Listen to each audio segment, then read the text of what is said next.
ఎన్నికల జిల్లా స్థాయి నోడల్ అధికారులు వారి విధులపై పూర్తి స్థాయి అవగాహనతో పక్కా ప్రణాళికతో విధులు నిర్వర్తించాలని, ఎట్టి పరిస్థితుల్లో అలసత్వం ఉండరాదని, ఎన్నికలకు చెందిన పలు అంశాల టైం లైన్ చార్టుపై కలెక్టర్ మరియు జిల్లా ఎన్నికల అధికారి లక్ష్మీష అవగాహన కల్పించారు. బుధవారం ఉదయం స్థానిక కలెక్టరేట్ ఛాంబర్ నందు ఎన్నికల నోడల్ అధికారులతో కలెక్టర్ మరియు జిల్లా ఎన్నికల అధికారి సమీక్ష నిర్వహించి మాట్లాడుతూ, నోడల్ అధికారిగా వారికి కేటాయించిన విధులపై ఎన్నికల కమిషన్ మార్గదర్శకాలను ఆకలింపు చేసుకుని అప్రమత్తంగా నోడల్ అధికారులు వ్యవహరించాలని సూచించారు.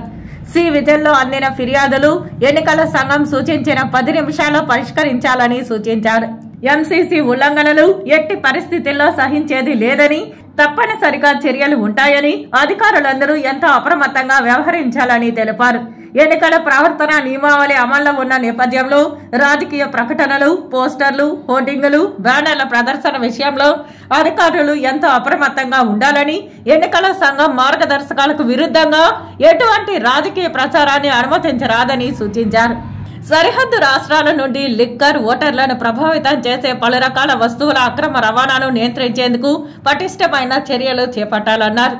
వెబ్ కాస్టింగ్ ఏర్పాటుతో సరిహద్దు ప్రాంతాలలో శాశ్వత ప్రాతిపదికన చెక్ పోస్టులు ఉన్న చోట వెబ్ కాస్టింగ్ ద్వారా ఈసీఐ, సిఈఓ, ఏపీ, జిల్లా ఎన్నికల అధికారి, ఎస్పీ నిరంతర పరిశీలన ఉంటుందని తెలిపారు.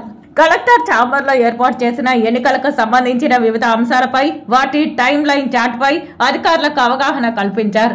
ఈ సమావేశంలో అదనపు ఎస్పీ కులశేఖర్, ఎన్నికల విధులు కేటాయించబడిన వివిధ నోడల్ అధికారులు తదితరులు పాల్గొన్నారు.